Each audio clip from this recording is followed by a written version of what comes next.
کہ خنت سے مراد وہ امام ہے، خنت سے مراد وہ امام ہے کہ جو اپنے نفس کو چھپائیں گے، پوشیدہ کریں گے اپنے زمانے میں۔ عند انقطاع من علمه عند الناس سنہ 60 و 200، یعنی اب امام سے کوئی بھی علم بالمباشر نہیں لے سکے گا، ان کا علم جو ہے منقطع ہو جائے گا لوگوں سے۔ اس سے پہلے جو زمانہ تھا ائمہ اہل بیت علیہ السلام کا، اس میں لوگ مباشرتاً امام سے علم حاصل کیا کرتے تھے۔ جب بھی کوئی مسئلہ پیش آتا تھا یا تو ڈائریکٹ امام سے پوچھتے تھے یا تو رسالہ لکھ دیا کرتے تھے، لیکن یہاں پر انقطاع علم سے مراد یہ ہے کہ اب کوئی بھی شخص امام سے بالمباشر سوال نہیں کر سکے گا، ان کا علم منقطع ہو جائے گا۔ اس کے بعد کیا ہوگا؟ ثم یبدو، اس کے بعد امام ظاہر کریں گے کالشہاب الواقد فی ظلمۃ اللیل فإن ادرکتہ قرۃ عینک، پھر اس کے بعد وہ ظاہر ہوں گے ایک چمکتے ہوئے ستارے کی مانند اندھیری رات میں۔ جب اندھیری رات ہو، ہمیں روشنی چاہیے ہوتی ہے تو ہم ستاروں کی جانب دیکھتے ہیں۔ جو میدانی علاقوں میں رہنے والے لوگ ہیں وہ بہتر جانتے ہیں کہ رات کے وقت جب ستارے چمکتے ہیں تو میدان میں بھی نور پھیل جاتا ہے اس کا۔ تو امام علیہ السلام جو ہے وہ اسی کی طرح ہوں گے، جب ہر طرف اندھیرا ہوگا، تاریکی ہوگی، ہر طرف جو ہے مختلف افکار ہوں گے، ان میں سے صحیح افکار کو پہچاننا ہمارے لیے مشکل ہوگا، اسی درمیان ایک نور روشن ہوگا جو کہ امام کا نور ہوگا اور ہمیں صحیح رستہ دکھائے گا۔ تو امام فرماتے ہیں اگر تم وہ زمانہ درک کر لو تو تمہاری آنکھیں ٹھنڈی ہو جائیں گی، آنکھوں کو ٹھنڈک ملے گی، خدا ہماری آنکھوں کو جلد از جلد ٹھنڈا کرے۔ 8ویں روایت ہے عن ابی عبداللہ علیہ السلام انہ قال۔ اب دیکھیں روایات جو ہے وہ آپ دیکھ رہے ہیں کہ پے در پہ اب جو روایتیں شروع ہو رہی ہیں وہ غیبت کے اوپر بھی شروع ہو رہی ہیں، اور ساتھ ساتھ علامات غیبت بھی آپ لوگ ملاحظہ کیجئے گا کہ امام جو ہے وہ کچھ علامتوں کو بھی بیان کرتے جا رہے ہیں۔ بڑی خوبصورت روایت امام فرماتے ہیں تواصلوا و تباروا و تراحموا، یعنی ایک دوسرے کے ساتھ جڑے رہو، ایک دوسرے کے ساتھ نیکی کرو اور ایک دوسرے پر رحم کرو۔ امام علیہ السلام فرما رہے ہیں کہ ایک دوسرے کے ساتھ جڑے رہو، ایک دوسرے کے ساتھ نیکی کرو اور ایک دوسرے پر رحم کرو۔ فوالذی فلق الحب وبرأ النسم لا یأتین علیکم وقت لا یجد احدکم لدینارہ ودرہمہ موضعا۔ ابھی لینا دینا کر لو جتنا کرنا ہے، اگر اللہ کی راہ میں خرچ کرنا ہے، تمہارے پاس مومنین ہیں، ضرورت مند ہیں، ان کو دے دو۔ پھر امام فرماتے ہیں کہ ایک وقت ایسا آئے گا، خدا کی قسم ایک وقت ایسا آئے گا کہ جب تم دینار اور درہم دینا چاہو گے تمہیں کوئی جگہ نہیں ملے گی کہ کہاں دیں، یعنی لا یجد له عند ظہورہ موضعا یصرفہ لاستغناء الناس جمیعا بفضل اللہ فضل ولیہ، یعنی ایک وقت ایسا آئے گا ظہور کے وقت کہ لوگ مستغنی ہو جائیں گے، لوگوں کو ضرورت ہی نہیں ہوگی تمہارے خمس اور تمہارے زکوٰۃ کی۔ تو امام فرماتے ہیں کہ یہ جو ثواب تمہارے حصے میں اس وقت ہے، ایک وقت آئے گا کہ تم خمس اور زکوٰۃ دینا چاہو گے حقدار کو، لیکن کوئی حقدار تمہیں نہیں ملے گا، کیونکہ امام کے ظہور کے بعد امام کی برکت سے ہر شخص جو ہے وہ مستغنی ہو جائے، کوئی غریب اور کوئی فقیر نہیں ہوگا۔ فقلت فأنى يكون ذلك، یہ کب ہوگا ایسا وقت کہ ہر شخص جو ہے مستغنی ہو جائے، ایسا کب ہوگا؟ فقال عند فقدكم امامكم، کہ جب تمہارا امام غائب ہو جائے گا، غیبت میں چلا جائے گا۔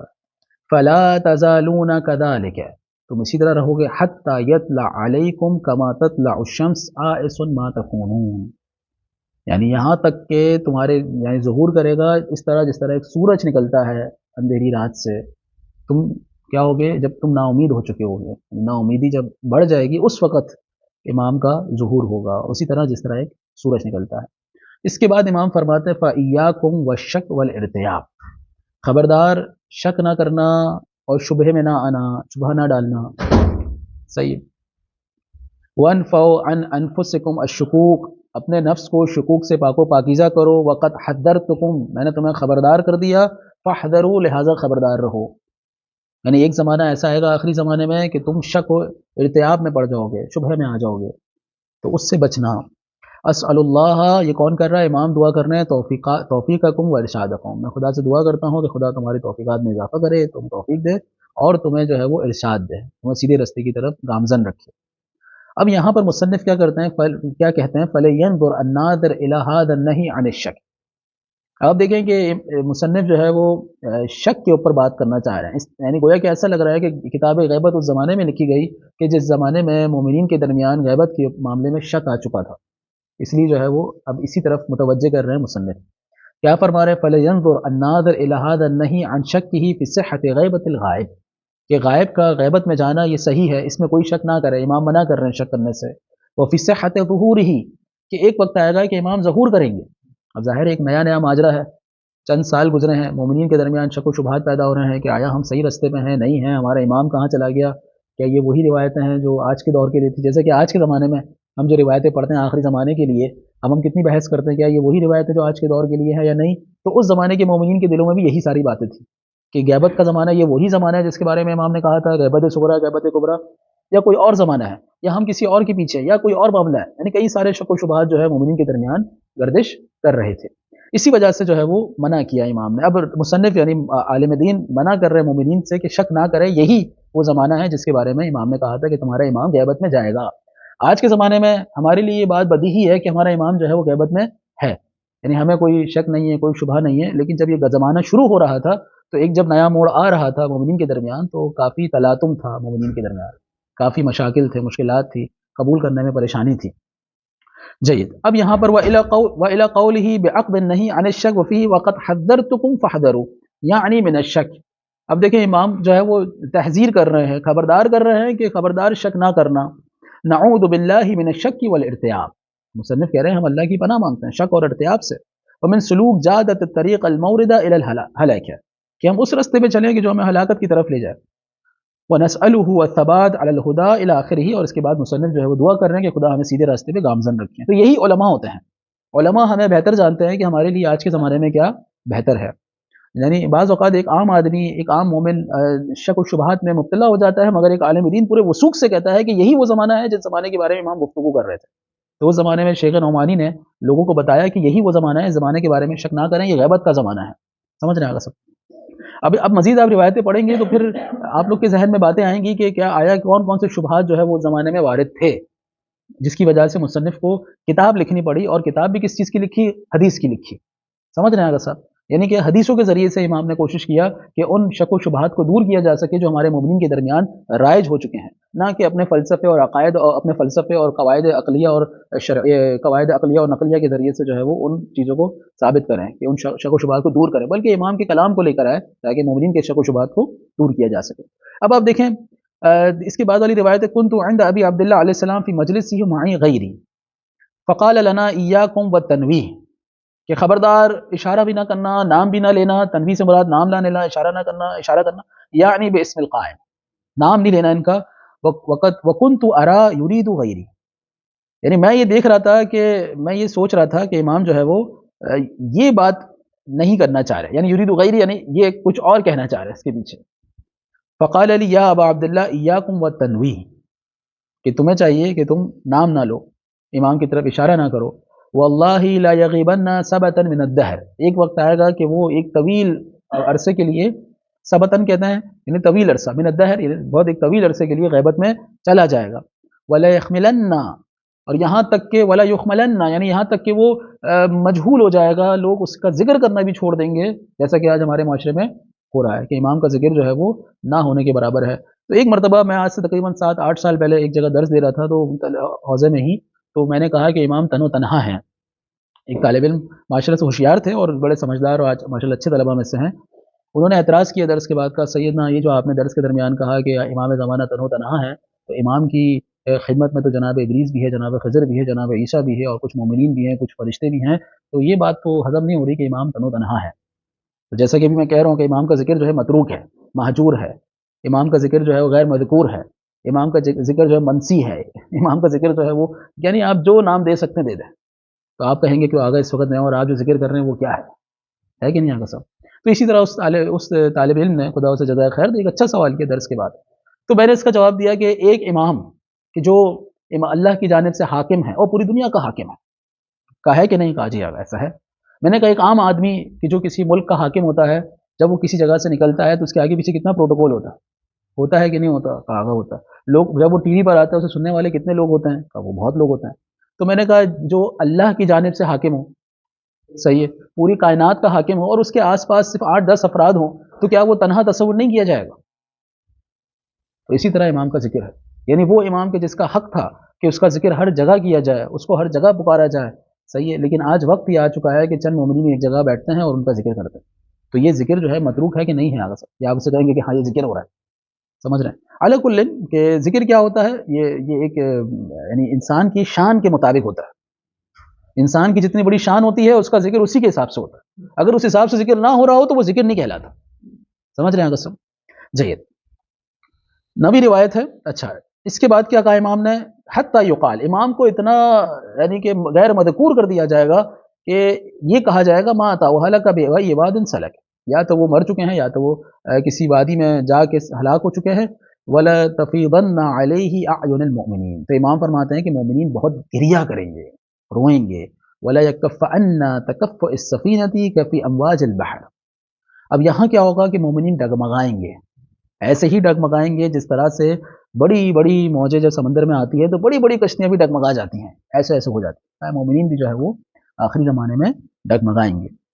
حتی لا ینجو الا من اخذ اللہ میثاقہ وکتب الایمان فی قلبہ، مگر وہی مومنین کامیاب ہوں گے کہ جس سے پروردگار عالم نے عہد و پیمان لیا ہوگا اور خدا نے اس کے دل میں ایمان کو ڈالا ہوگا. وَأَيَّدَهُ بِرُوحٍ مِّنْهُ، مومنین کی بھی اللہ جو ہے وہ مدد کرے گا.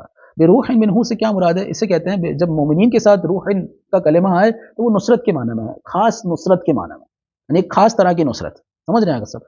یعنی کس طرح کی نصرت؟ یعنی انہیں بصیرت دے گا خدا، ان کی بصیرت میں اضافہ کر دے گا، ان کے فہم میں اضافہ کر دے گا، یا تو ان کے لیے کچھ ایسے حالات بنا دے گا جو ان کے لیے سازگار ہوں گے.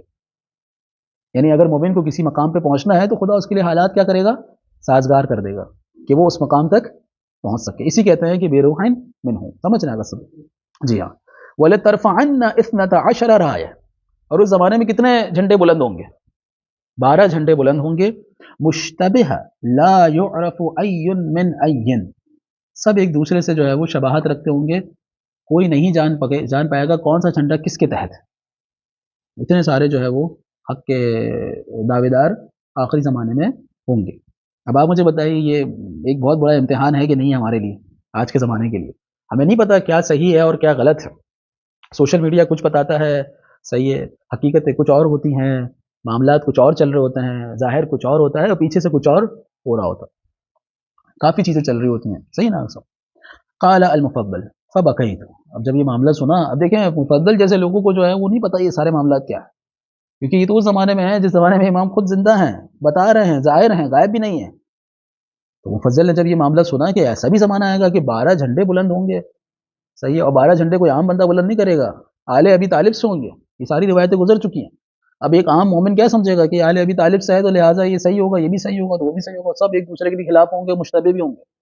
سمجھ رہے ہیں؟ اور یہ بھی نہیں جان سکیں گے کون سا جھنڈا حق پر ہے اور کون سا جھنڈا حق پر نہیں. یہ معاملات بڑے خراب ہوں گے. امام بھی قائم ہے جیسے کہ آج کل چل رہا ہے. اب جب مفضل نے یہ ماجرا سنا، ابھی درک نہیں کیا، میں اور آپ درک کر رہا ہے، مفضل نے صرف سنا آخری زمانے کے بارے میں، رونے لگے. فقال علی ما یبکیک، ہے کیوں رو رہے ہو مفضل؟ قلت جعلت فداک کیف لا ابکی، کیسے نہ رو؟ وانت تقول ترفع 12 رايه مشتبه لا يعرف اي من اي، آپ کہہ رہے ہیں کہ 12 جھنڈے بلند ہوں گے اور ہم یہ جان ہی نہیں سکیں گے کہ کون سا جھنڈا حق پر ہے، کون سا باطل پر ہے، کون کس سے ہے، کون کس سے نہیں. رونے والا مقام، کچھ نہیں پتا چلے گا. ابھی کم سے کم پتا تو ہے کہ یہ امام ہے، اس کے مقابلے میں جو آئے گا غلط. لیکن ایک زمانہ وہ ہوگا کہ امام غائب ہے اور ہر بندہ جھنڈا لے کے کھڑا ہوگا اور اپنے آپ کو صحیح کہہ رہا ہوگا، اپنے آپ کو امام کا تابع دار کہہ رہا ہوگا. ہم کہاں جائیں گے مولا؟ فنظر الى قوة، اب دیکھیں بڑی خوبصورت بات کہی امام نے. فنظر الى قوة في البيت التي تطلع فيها الشمس في مجلسه، جیسے ہم یہاں بیٹھے ہوئے ہیں، یہاں کھڑکی ہے، اسے کہتے ہیں قوہ. سمجھ رہے ہیں سر؟ سورج کی کرنیں یہاں پڑتی ہیں تو روشنی کہاں آتی ہے؟ اندر آتی. تو امام اس جگہ بیٹھے ہوئے تھے. امام نے اس کھڑکی کی طرف دیکھا اور کہا فقال اهذا الشمس مضيئة، کیا تم دیکھ رہے ہو کہ سورج یعنی کہ روشنی دے رہا ہے؟ تو کہا کہ قلت نعم، دے رہا ہے. فقال والله لامرنا اضوأ منها، اس وقت بھی ہمارا امر جو ہے اس سے زیادہ روشن ہوگا. یعنی سورج کتنی روشنی دے رہا ہے؟ بہت روشنی دے رہا ہے. وہاں بھی اس کی کرنیں، جہاں اس کی کرنیں نہیں جا پا رہی، اس کی کرنیں کی انرجی بھی جاتی ہے، روشنی بھی جاتی ہے، تو وہاں منور ہو جاتا ہے. سمجھ رہے ہیں سر؟ بعض اوقات ڈائریکٹ کرنیں تو نہیں پڑ رہی تھی نا سورج کی، لیکن دن کے وقت روشنی ہر جگہ ہوتی ہے کہ نہیں آگا سر؟ اسی طرح امام فرماتے ہیں کہ ہمارا جو امر ہے وہ اس سے بھی زیادہ روشن ہوگا. یعنی کہ اب کرنیں نہیں، بعض جگہ کرنیں جاتی ہیں، بعض جگہ کرنیں نہیں جاتی، لیکن ہمارا امر ہر جگہ جائے گا. کوئی ایسی جگہ نہیں ہوگی کہ جہاں جی آگا سر ہاں زیادہ منور ہے، زیادہ روشن دان ہے. جی 10ویں روایت ہے. اب آپ اگر اسی روایت پہ اگر اکتفا کریں گے تو آپ جو ہے وہ نہیں سمجھ پائیں گے کہ اس سے مراد کیا ہے، لیکن اگر آپ دیگر روایتوں کو ملائیں گے تو امام علیہ السلام نے اپنے اصحاب سے کیا کہا تھا کہ اکتبوا الحدیث، ہماری حدیثوں کو لکھو، کیونکہ آخری زمانے میں جو مومنین ہوں گے وہ ہماری حدیثوں سے انسیت رکھیں گے۔ اب ظاہر ہے اگر امام نہیں ہے، امام کا ظہور نہیں ہے، امام غائب ہے، تو امام کی غیبت میں ان کا کلام ہی ہے جو کہ امام کی جگہ پر ہے کہ نہیں آغا صاحب؟ ان کی روایات، ان کے معارف، ان کے علوم جو آج کتب میں محفوظ ہیں، وہی ہمارے لیے جو ہے وہ حجت ہے۔ سمعت الشیخ یعنی ابا عبداللہ علیہ السلام یقول ایاکم والتنویہ اما واللہ لا یغیبن سبتا من دہرکم ولا یخملن حتی یقال مات او ہلک او بأی واد سلک۔ یہ پوری کی پوری روایت جو ہے وہ اسی طرح سے یہ جو جیسے پہلے والی گزری ہے۔ اچھا اس کے بعد والی جو روایت ہے اما ترونا زادکم اللہ ہدن، هذا النہی عن التنویہ باسم الغائب وذکر بقولہ۔ اب یہاں پر مصنف جو ہے وہ روایت کی شرح کرتے ہوئے فرما رہے ہیں کہ آپ لوگوں نے نہیں دیکھا کہ امام نے امام زمانہ کا نام لینے سے منع کیا ہے۔ تنویہ کا مطلب یہ کہ اشارہ کرنا یا ان کا نام لینا منع ہے۔ وذکر بقولہ علیہ السلام ایاکم والتنویہ۔ اب دیکھیں یہاں پر آپ کہیں گے کہ آج کے زمانے میں بھی امام کا نام لینا گناہ ہے، نہیں لیا جا سکتا، منع ہے، تو اس پر جو ہے وہ علماء کی رائے ہے، بہتر یہ کہ نام نہ لیا جائے، بہتر یہ کہ اشارہ کیا جائے۔ جید، بعض علماء کہتے ہیں کہ یہ خاص زمانے کے لیے تک نہیں تھی اور اس کے بعد اب یہ نہیں موجود نہیں ہے، لیکن آج کے زمانے میں بھی اگر دیکھا جائے تو کوشش کیا جائے کہ امام کے نام نہ لیا جائے، امام کو بغیر نام کے ہی ان کا ذکر کیا جائے۔ ایاکم والتنویہ وإلی قولہ لا یغیبن سبتا من دہرکم ولا یخملن حتی یقال مات او ہلک او بأی واد سلک۔ اب اس میں کیا ہے، یرید بذلک، اب امام یہاں پر کیا بتانا چاہ رہے ہیں، ما یعرض للشیعہ فی امواج الفتن المضلہ المہولہ، کہ شیعوں کے درمیان کچھ ایسے فتنے، ہولناک ڈرانے والے فتنے، گمراہ کن فتنے موج کی مانند آئیں گے، شیعوں کے درمیان آئیں گے امام کی غیبت میں۔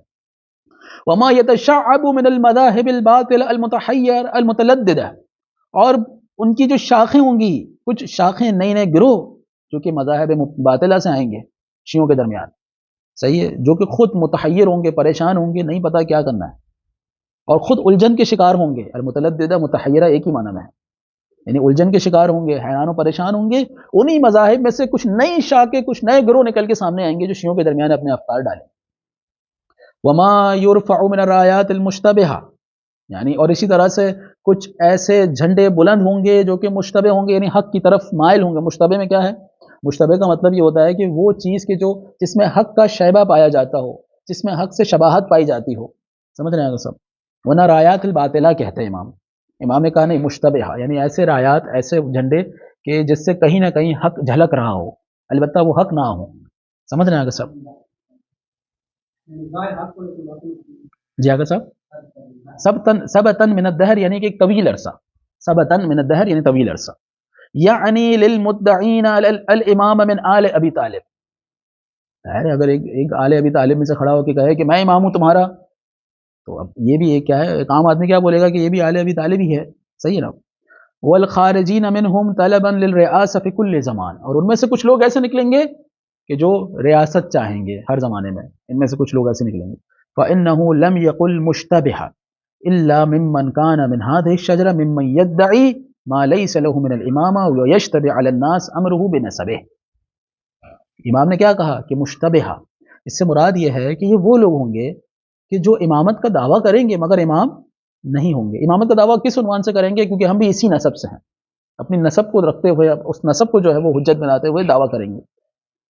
وَيَظُنُّ ضُعَفَاءُ الشِّيعَةِ، جو بیچارے کمزور عقیدے کے، کمزور علم کے شیعہ ہوں گے، ان کے پاس علم کم ہوگا، وَغَيْرُهُمْ أَنَّهُمْ عَلَى حَقٍّ، وہ یہ کہیں گے کہ ہاں یہ لوگ تو حق پر ہے، یہ صحیح کہہ رہے ہیں، آل ابی طالب ہے، امامت کا دعویٰ کر رہے ہیں، ہمارے مسئلے کو حل کر رہے ہیں، صحیح ہے۔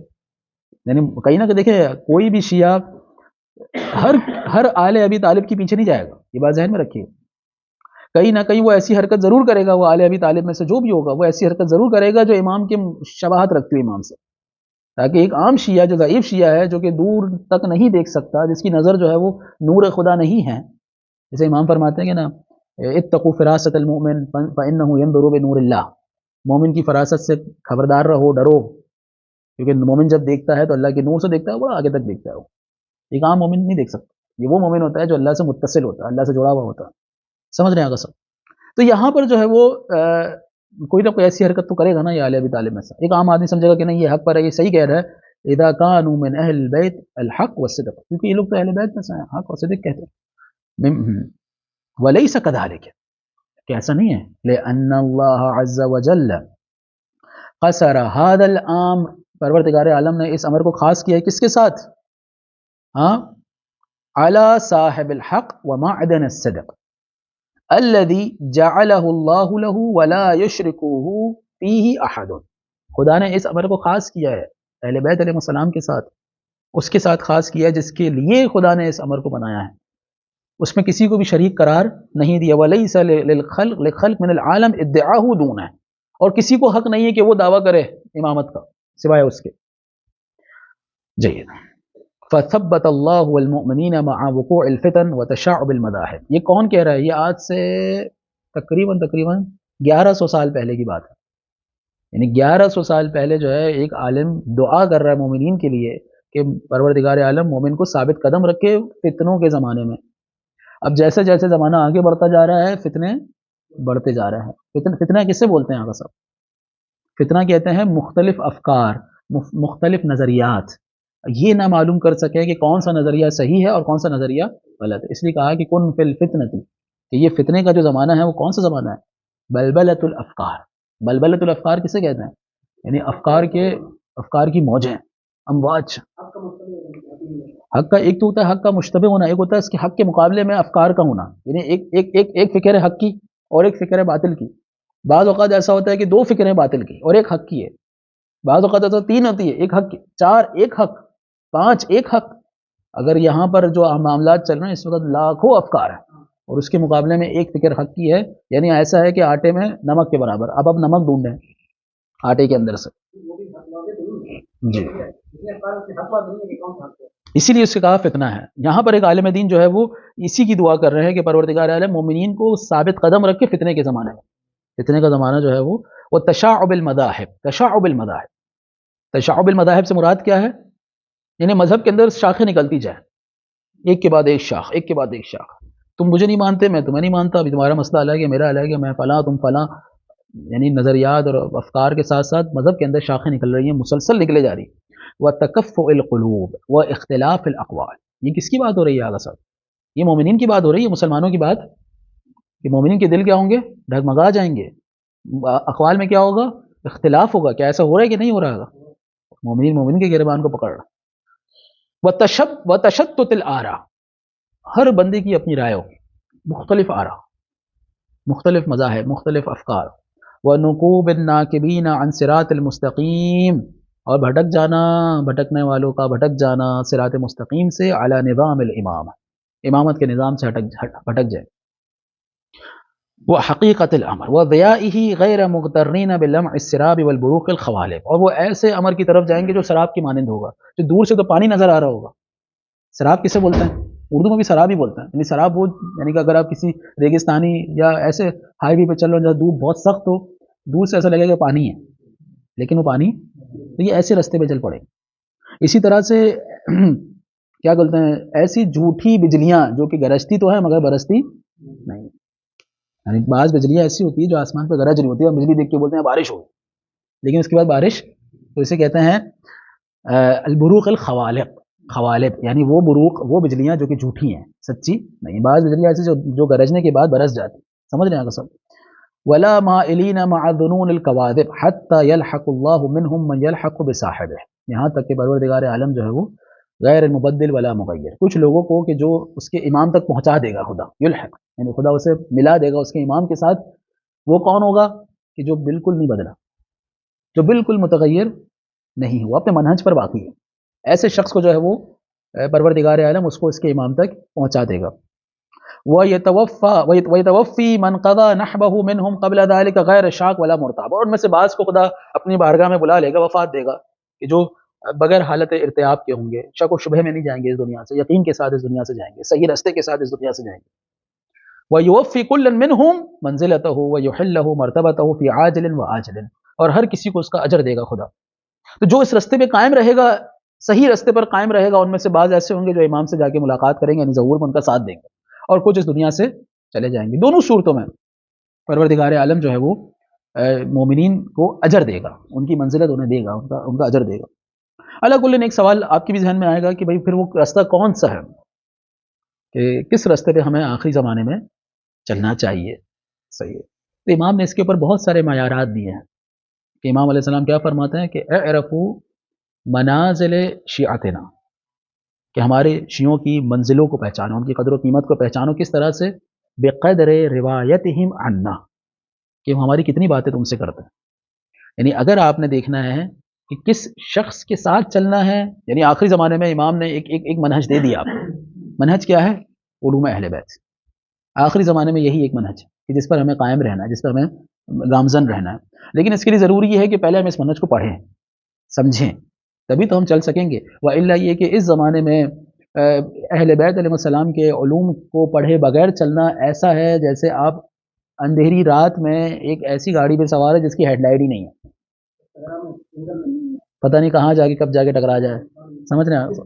تو اگر ہمیں آخری زمانے میں ہیڈ لائٹ چاہیے تو ہمیں پتہ ہو کہ ہم کس راستے پہ چل رہے ہیں، آیا یہ راستہ صحیح ہے غلط ہے، تو ہم علوم اہل بیت سے جتنا زیادہ قریب ہو سکیں ہم ہو جائیں، روایت اہل بیت سے جتنا زیادہ قریب ہو سکیں ہم ہو جائیں، کیونکہ یہ بات مجرب ہے، اور کہیں علماء نے یہ بات کہی ہے کہ جب سے ہم نے روایت اہل بیت پڑھنا شروع کی ہے، ہمیں نہیں لگتا کہ امام نے ہمیں کچھ نہیں بتایا، ہمیں ایسا لگتا ہے کہ امام ہم سے گفتگو کر رہا ہے۔ ایسا کوئی زمانہ نہیں ہے کہ جس کے لیے امام نے کوئی بات نہ کہی ہو، بس مسئلہ یہ کہ ہم اس تک نہیں پہنچ سکے، غلطی ہماری طرف سے، تقصیر ہماری ہے، تقصیر امام کی نہیں ہے، سمجھ رہے ہیں سر؟ اذا فقد الخامس من ولد السابع فاللہ اللہ فی ادیانکم، لوگوں کے پیچھے مت چلیں، اشخاص کے پیچھے مت چلیں۔ امام نے کئی مقامات پہ منع کیا، امام کہتے ہیں کہ جو لوگوں کو دیکھ کے دین میں داخل ہوتا ہے وہ لوگوں کو دیکھ کے دین سے خارج ہو جاتا ہے، لوگوں کے پیچھے نہ چلیں، اپنے امام کے پیچھے چلیں، کلام کے پیچھے چلیں۔ آج کے زمانے میں امام کا کلام ہی ہمارے لیے امام ہے، سمجھ رہے ہیں سب؟ لا یزیلنکم عنہا، وہ بھی کیا زمانہ ہوگا کہ جب تمہارے 12واں امام جو ہے وہ غیبت میں چلا جائے گا تو اللہ اللہ فی ادیانکم، اپنے دین پہ باقی رہنا، اپنے دین کو متمسک رکھنا، لا یزیلنکم عنہا فانہ لا بد لصاحب هذا الامر من غیبت، یعنی جو یہ امر کا صاحب ہے یعنی امام ہے، اس کی غیبت ضرور ہوگی، حتی یرجع عن هذا الامر من کان یقول به انما ہی محنۃ من اللہ یمتحن اللہ بها خلقا، یہ غیبت کیوں ہوگی؟ تاکہ اللہ مومنین کا امتحان لے سکے۔ بعض اوقات لوگ سوال کرتے ہیں نا غیبت کیوں ہے، بہت ساری وجوہات ہیں، کوئی ایک وجہ نہیں ہے، ان میں سے ایک وجہ یہ بھی ہے کہ پروردگار عالم مومنین کا امتحان لے سکے۔ تو کوئی کہے کہ بھئی کیا ضرورت ہے اللہ کو امتحان لینے کی، تو ہم کہیں گے دنیا ہے ہی امتحان کی جگہ اور آخرت ہے ہی جزا کی جگہ، تو جو آپ اگر میدان امتحان میں اتریں گے اور آپ کہیں کہ اللہ کو کیا ضرورت ہے امتحان لینے کی، تو یہ سوال ہی وارد نہیں ہوتا۔ یہ اسی طرح سے ہے کہ آپ قاعۃ الامتحان میں بیٹھیں اور کہیں کہ مجھے پیپر ہی نہ دو امتحان کا، ہے کہ نہیں آگا سر؟ میں امتحان لینے آؤں، صحیح ہے، بورڈ کا امتحان دینے میں کلاس میں بیٹھا ہوا ہوں، وہ کہہ رہا ہوں مجھے امتحان نہیں دینا، امتحان کی کیا ضرورت ہے، تو آپ آئے کیوں بھائی یہاں پر؟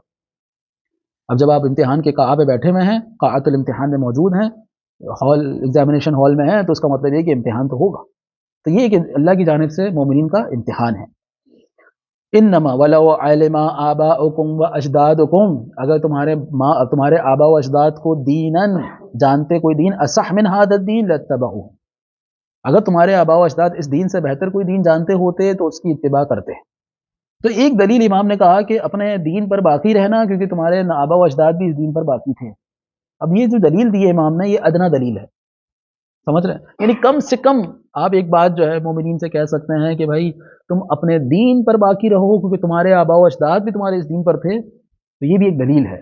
اب یہ نہ کہیے گا کہ قرآن میں خدا نے جو ہے وہ وجدنا آباءنا، ہاں یہ والی جو آیت ہے کہ ہم نے اپنے آبا و اجداد کو دین پہ پایا، ہاں تو یہ پھر قرآن میں خدا نے آگے کیا فرمایا اس کے بارے میں؟ اگرچہ تمہارے آبا و اجداد عقل سے کام نہیں لیتے تھے، ہے کہ نہیں؟ یعنی وہ آبا و اجداد کے جو عقل مند ہیں اور وہ آبا و اجداد جو عقل مند نہیں ہیں، تو جو عقل مند نہیں ہیں ان کی اتباع نہیں کرنی، لیکن وہ آبا و اجداد جو عقل مند ہیں ان کی اتباع کرنی ہے۔ ایسے بہت سارے گاؤں ہیں، ہم نے دیکھے پاکستان کے اندر بہت سارے گاؤں ایسے ہیں کہ جہاں پر اب مومنین جو ہے وہ اہل بیت کے مذہب سے ہٹ چکے ہیں، صحیح ہے۔ وہاں پر کچھ علماء گئے، انہوں نے بتایا کہ بھائی آپ لوگ تو ماشاءاللہ سے جو ہے وہ آپ کے آبا و اجداد، ان کے آبا و اجداد کوئی چھوٹے موٹے نہیں تھے، یعنی کوئی عالم تھا، کوئی عارف تھا، کوئی یعنی مستجاب دعا تھا، اسی نے ہی علاقے میں دین پھیلایا، تو جب ان کو جا کے بتایا گیا کہ تمہارے آبا و اجداد اتنے بڑے شخص وہ دین اہل بیت پر تھے، تو مومنین جو ہے وہ دوبارہ سے دین اہل بیت کی طرف آ گئے. تو اس دلیل کو ہلکا نہیں لیجیے گا یہ کہہ کے کہ یہ بھی کوئی دلیل ہے، نہیں یہ دلیل ہے، یہ واقعاً دلیل ہے کہ آپ وہاں جا کے یہ بات کر سکتے ہیں جن کے آبا و اجداد کا ایک مرتبہ تھا معاشرے کے اندر. سمجھ رہے ہیں اگر سب؟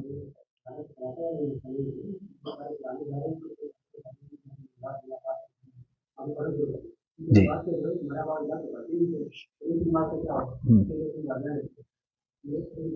دلیل بنتی ہے، بعض اوقات یہ دلیل بنتی ہے، یہی ایک دلیل بنتی ہے جس کی وجہ سے شیعوں کے اندر جو باہر کی چیزیں اندر نہیں آ سکتی.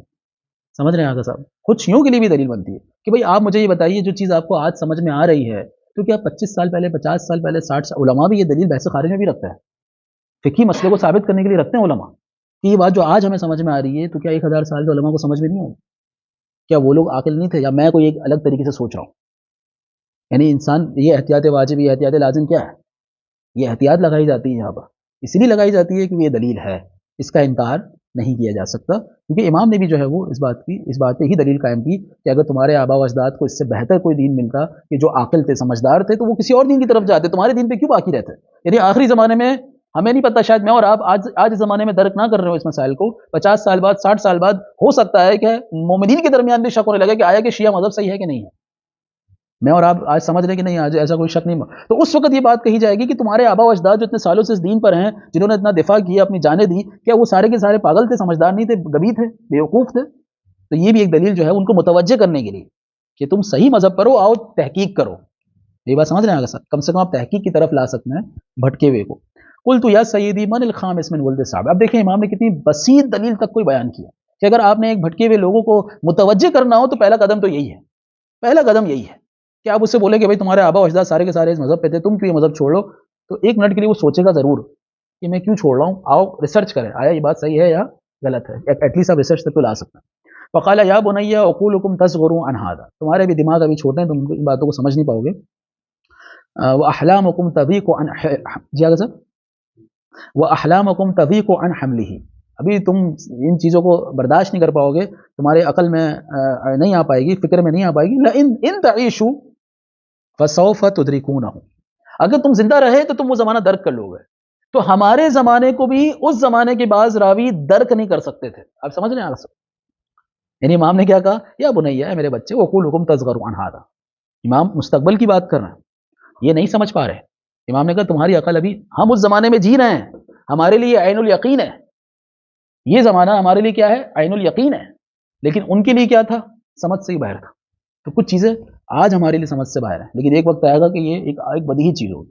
سمجھ رہے ہیں؟ مثال کے طور پر بعض لوگ یہ کہتے ہیں کیسے ہو سکتا ہے کہ امام ظہور کرے، ان کی دنیا، ان کی حکومت جو ہے پورے عالم پر آ جائے، کیسے ہو سکتا ہے؟ اتنی بڑی بڑی طاقتیں ہیں اور یہ ہے وہ ہے. تو ہم یہی کہیں گے کہ آپ بنائیے تصغروا عقولکم عن هذا. تمہارے دماغ ابھی چھوٹے ہیں اس معاملے میں، لیکن ایک جب زمانہ آ جائے گا، امام کی حکومت آ چکی ہوگی، تو اس زمانے کے مومنین کے لیے بات بدیہی ہوگی، مسلمات میں سے ہوگی. کیا مشکل ہے؟ کوئی مسئلہ نہیں، امام ظاہر ہو کے حکومت کر رہا ہوں. سمجھ رہے ہیں؟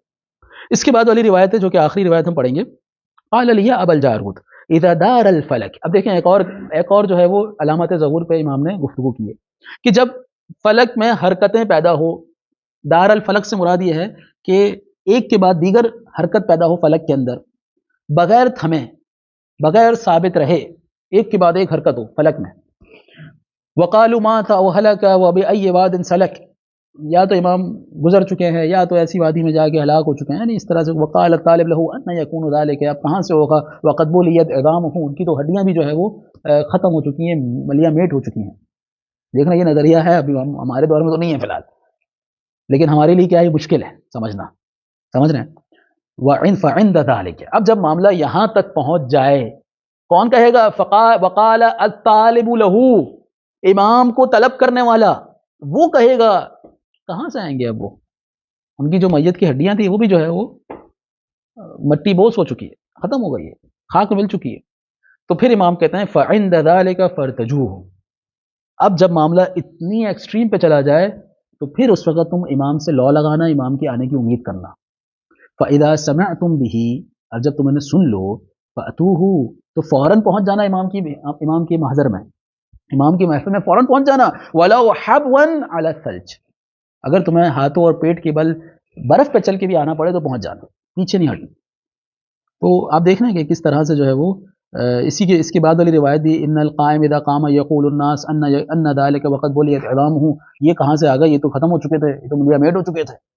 جب امام زمانہ ظہور کریں گے تو اس وقت یہ قول عام ہو چکا ہوگا، امام کا ظہور ہوا، امام کا انتقال ہو گیا، یا امام جو ہے وہ ختم ہو گیا، امام کی میت دفنا دی گئی ہے، پتہ نہیں کیا کیا باتیں ہوں گی۔ اور پھر جب امام ظہور کریں گے تو لوگ کیا کہیں گے؟ ان ذلك، یہ کہاں سے آ گیا؟ وقد بلیت عظامہ، ان کی تو ہڈیاں بھی ختم ہو چکی ہیں۔ دیکھ رہے ہیں صاحب، یعنی یہ بھی ایک جو ہے وہ ایک رومر ہوگا کہ جو دنیا میں پھیلے گا، یہ بھی ایک افواہیں ہوں گی جو دنیا میں پھیلیں گی۔ یہ شاید ہم زمانہ شاید ہم درک نہ کر سکیں، شاید ہمیں بھی سمجھ بھی نہ آ رہی ہو یہ بات، لیکن ایک وقت آئے گا کہ جب وہ بندہ اس زمانے کا ہی بندہ روایتیں پڑھے گا تو بولے گا واقعا یہ باتیں تو آج ہو چکی ہیں۔ دیکھ رہے ہیں ذکر القائم عند ابی عبداللہ علیہ السلام، یعنی امام کی محفل میں امام زمانہ کا ذکر کیا جا رہا تھا۔ کس کی محفل ہے؟ امام جعفر صادق کی محفل ہے، اور امام زمانہ کا ذکر ہو رہا ہے، ایک امام کی محفل میں امام کا ذکر ہو رہا ہے۔ فقال اما انه لو قد قام، اور جب وہ قیام کریں گے لقال الناس، لوگ ضرور بضرور کہیں گے ان يكون ذاك هذا، یہ کہاں سے آ گیا؟ وقد بليت عظامه منذ كذا وكذا، ان کی ہڈیاں تو کب کی جو ہے وہ مٹی ملیا میٹ ہو چکی ہے، اتنے عرصے سے، یہ کہاں سے آ گئے؟ دیکھ رہے ہیں آپ، یہ بھی ایک رومر ہوگا جو آنے والے زمانے میں آئے گا، ہمارے درمیان رائج ہو جائے گا، اور ہم اس کے ساتھ جینے لگیں گے، اور ایک دم سے کہ امام کا ظہور ہو، اور اس وقت ہمارے کیا کیا افکار ہوں گے ہمیں نہیں معلوم۔ بہرحال پروردگار عالم سے دعا کرتے ہیں کہ پاک پروردگار امام زمانہ کا ظہور جلد از جلد فرما، ہمیں ان کے اصحاب و انصار میں شمار فرما۔